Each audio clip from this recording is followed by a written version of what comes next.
So I'll give a bit of background for what I mean by regional and a bit more detail on my hearing condition. So I'm born with a mild to moderate hearing loss. It's identical to one of my siblings, actually. There were 4 of us, and 2 of us were born with a hearing condition. And I grew up in a country town called Bairnsdale. It's about 3 hours east of Melbourne. It has a population of maybe, when I was there, 10,000 people. And in reflecting on my experiences growing up with a hearing condition, I realized that one of the difficulties is figuring out what was due to my rural location and what was due to more general problems that there are for kids with regards to resources and education and all the difficulties that young children with hearing conditions face. But I think I've identified some things that are rurally specific, and if they're not, that's out of ignorance, but hopefully they still provide some information.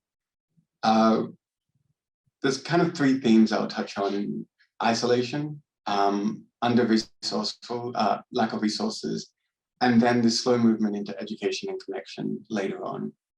So I think isolation was more obviously felt by my mum when we were growing up, and only recognized by me in the last few years. So I'm about 32 now, and this sense of isolation is only starting to be recognized by me because as a kid, you take your baseline as your baseline, and you don't have anything to compare that to. In a rural area, there's not a lot of opportunities for you to step outside of the networks that are important there. My family has been there for 5 generations, so it's a well-entrenched family and it's reasonably well known. My parents were both teachers, but they lost friends when their kids were diagnosed with hearing conditions. And as people didn't know how to respond to the requirements of those kids, the parents moved away. We lost the opportunity to connect with other families. And that's partly a cultural response, that lack of knowledge about what to do. But it's also partly a response to the fact that there weren't resources in the location for working with hearing conditions. So it meant that we traveled to Melbourne a lot. And that's about 3 hours each way, 6-hour return trip. And when you think about what young families are often dealing with, is that they're using those weekends to have like play dates with other families, to have opportunities to network and connect with teachers and sports and all that sort of stuff. And that meant that my parents had to bundle 4 kids into the car, travel down to Melbourne for a hearing appointment, and lose the ability to connect with the local community. Now, that wasn't necessarily the only thing that we obviously managed to overcome that in our own ways. As I grew older, I participated in sports, we were well connected.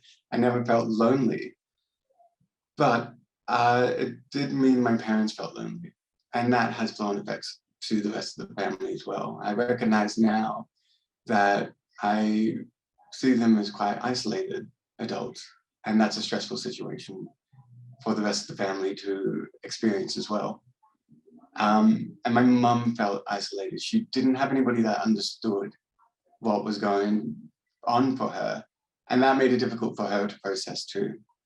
We did try and connect with other groups in the area, but there wasn't enough people to have a hearing specific connection. So we'd end up meeting with vague disability encompassing groups where families with kids with mobility difficulties, intellectual difficulties, the whole spectrum would gather, which was actually really threatening for me as a kid. I had been socialized for the hearing world, in the hearing world only, and experiencing this categorization with a group of people who I didn't see myself in and wasn't able to connect with was really scary because it made me wonder whether or not connecting with this group would actually disconnect me from my friends who didn't share any of these disabilities. When we did finally manage to travel down to Melbourne and meet with kids who had hearing losses, hearing conditions over death, again, I felt that profound sense of disconnection. And this time I suspect it was because I didn't have the skills to socialize with anybody who had a hearing condition. I lacked the same skills that I needed other people to bring for me. And so I would come to these groups and all the kids would know each other. They would all be signing. They would all be aware of each other's strengths and limitations. And me and my family would just sit on the side. And I felt much more isolated in those moments where connection should have been available than I would have been back home, with all the adjustments that I managed to work out with my friends and family, and all the ways that I managed to conceal the difficulties I had in integrating with the hearing spaces. I will also, just a quick touch on the resources. Speech pathology is obviously really important. Having a speech, some speech therapists available for young kids is important. We couldn't have that. They just weren't available. We'd get them every now and again in a very patchy way. So my mum organized singing lessons. That was the next best thing that we could do to actually be able to train our speech in some way. The consequence of that, which I enjoyed, I'm not a good singer, but I learned a lot from it. But it did change the accent that I have. Now, this particular manner of speaking goes unnoticed in major cities. Nobody has ever asked me where I'm from here. But in Bairnsdale, all the time. I was assumed to come from somewhere in Europe or America. I was always called out as being from somewhere else. So the resources that we were able to find to help me ended up identifying me again as separate and different. So even the thing that helped me communicate with people, that itself became a problem. I am only just now coming to the point where I am learning what is required for me to feel comfortable and to have my needs met. Where I grew up, that my needs were the last thing on anybody's list. It was important that I fitted in. It was important that I met the requirements of the typical country upbringing. There is this stoicism too, culturally there, that I know generalizes. It's not unique, but I think it informs a little bit the reluctance that people might feel to coddle you in speaking directly to you or identifying you as having a separate need that needs to be addressed. I still remember the first time that I went out with a group of people who I was working with. Some of them were audiologists. Everybody here was recognized as some sort of expertise, lived or otherwise, in hearing conditions. And this was in Melbourne just a year ago. And we were sat in a restaurant where it was very, very noisy. And the conversation was stopped. Someone on the table stopped the conversation, looked at me and said, "Patrick, we're really close to the kitchen. Do you want us to move somewhere else?" And it was the first time in my life that somebody had offered to help me and given me permission to need that help in a really public way. Because people do look out for it. They whisper, they say, "Is this fine?"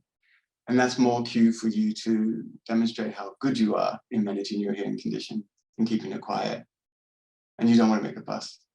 But because somebody else made the fuss for me, and I didn't have to do that myself for the first time, and we moved table, and it was still really noisy and hard to hear, but it moves me in a way that it made me recognize how difficult it is, the work that I've been doing, and I haven't been told that I'm actually doing. So, and that's kind of a consequence of moving to the city, if I'm honest. The resources here, the people I can meet, and my slow learning of how to integrate a little bit out of the hearing world and to meet people who have different hearing capacities and learn how to talk with them has been really rewarding. Yeah, that's my time.